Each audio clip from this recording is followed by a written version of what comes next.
Okay, and welcome into our latest Swampcast. Pat, Dooley, and Robbie Andreu of the Gainesville Sun. So it's been a weird year already in that we had a bye week the first week, I know. Robbie. Then a hurricane. Yeah, a hurricane. Although that's like normal now. Yeah, we expect to have those every year. The new year. normal. Yep.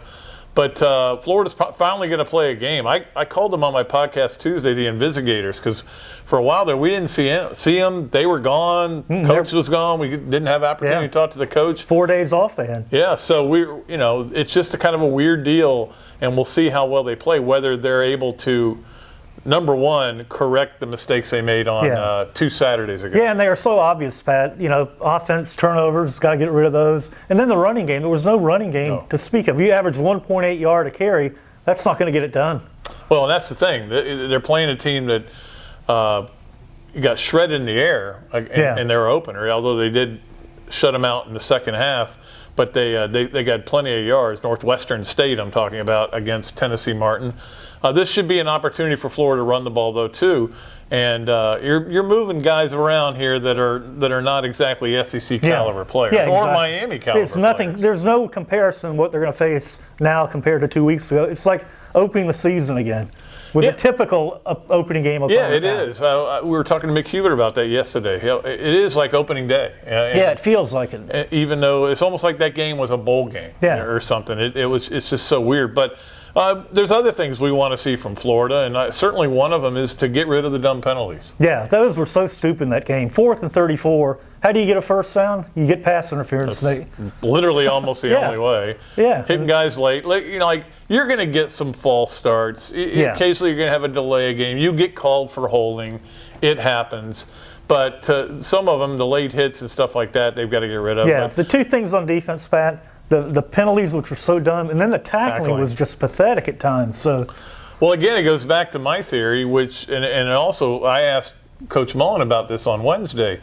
With Felipe, you don't get hit for an entire offseason. You don't get hit in practice. You don't get hit in scrimmages. And all of a sudden guys are trying to hit you. Yeah, you get thumped in practice, but that's nothing like getting hit. And the same thing for guys making tackles. You're not going to tackle LaMichael Pirine with the same intensity you're going to tackle the opposing running back. I can't think of his name. The quarterback, DJ Dallas from Miami. The running back. Yeah. Yeah, you called him a quarterback. That's what I meant. No, I said quarterback. Okay, I got you. Well, I might have said running back. Yeah. Or I might have said quarterback. You did. At any rate. First game jitters, but now, are they back? Yeah. I don't know. Maybe. Because you don't know this. These guys may, it's going to feel like an opening day. It's not going to be a full stadium. It's going to be hotter than heck. They need to hydrate, Pat. They need very important to hydrate before games. If they haven't done it yet, it's too late. Early in the week, conditioning. We got to condition our team. And here's the funny thing, Rob. You'll love this. On Facebook, sometimes it comes up with memories. Yeah. And some reason it popped up on mine, and it was us doing the Swampcast after the Michigan game, and we were talking about how McElwain was saying, we need to get in better shape. We need to hit the weight room. And we're like, it's too late. Yeah, you can't do it now. Too late. We're, of course, referring to Florida State. If you didn't do it in the summer, too late. Anyway, they did it in the summer. This team's in good shape. I got no question about that.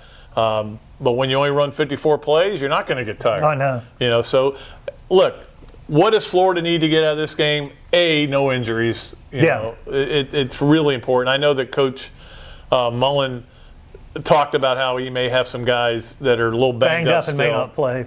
And we don't know about suspensions because, I would start thinking about, I know what a 1-game suspension is for, and I know what a 2-game suspension is for, so that's testing positive twice. So we'll see if anybody is suspended. But they just get to go out and have some fun, I think, and kind of get their confidence back, not necessarily their swagger. They showed a lot of swagger, and some of it was misplaced, as we've documented. But they just kind of need to go have a fun day, and the Swamp needs to have a fun. Because now, the next week, you've got an intense week of prep. On the road, The thing is, you got to just clean everything up, Pat, and play better, play smarter, more efficiently. That's the things you got to look for in a game like this. And no dumb penalties. That killed him the other night. Yeah, it'll be great to see Clint McMillan. Of course, he's now Clinton McMillan. Who played on the national championship team in 2006 and is a assistant coach there. He's excited about coming back here. They got a lot of Florida kids who are going to be excited about. Yeah, I guess McMillan recruited all of them. Yeah, it sounds like on that teleconference. So they'll have look, they're not going to have as bad a crowd as some SEC schools that come in here. There'll be some people that show up for this game because they want to come see the Swamp. Yeah, you want to experience that. And so should you. And, of course, Mr. Two Bits being honored on Saturday. And if you pick up the Saturday paper or read it online, I wrote a column about Mr. Two Bits and what he means to Florida. And I've got just a little bit of a suggestion for you, and you can take it or leave it. So a lot of stuff going on. We'll get this weekend, and then it really gets intense next weekend with SEC play starting, Kentucky and Tennessee back-to-back. It's going to be exciting around here. And I feel like we're going to get back on schedule. Yeah, I'm ready to get back to a regular routine, Pat. Yeah. This week was really weird. And part of it was getting Tuesday's paper on Monday. Yeah. That was very strange. And I had 2 speeches canceled. And my dad ended up in the having to get evacuated. St. Augustine got hit, I guess. When he got back home last night, guess what? Nothing. No cable. That hurts. He was bitter. He couldn't watch the Golden Girls. All right, so that's going to do it for our Swampcast. We'll be back with you after the game. We'll tell you what we saw in the Florida game. It'll be pretty late at night, but we'll... And maybe what we didn't see. Or what we didn't see, yes. Or who we didn't see. Or who we saw. Or who we thought we saw but didn't. Who's on first now? Yeah. Anyway, we'll do that after the game. We'll be back. Thanks, everybody, for clicking on. Pat Dooley, Robbie Andreu, the Gainesville Sun saying so long from the Sunshine State.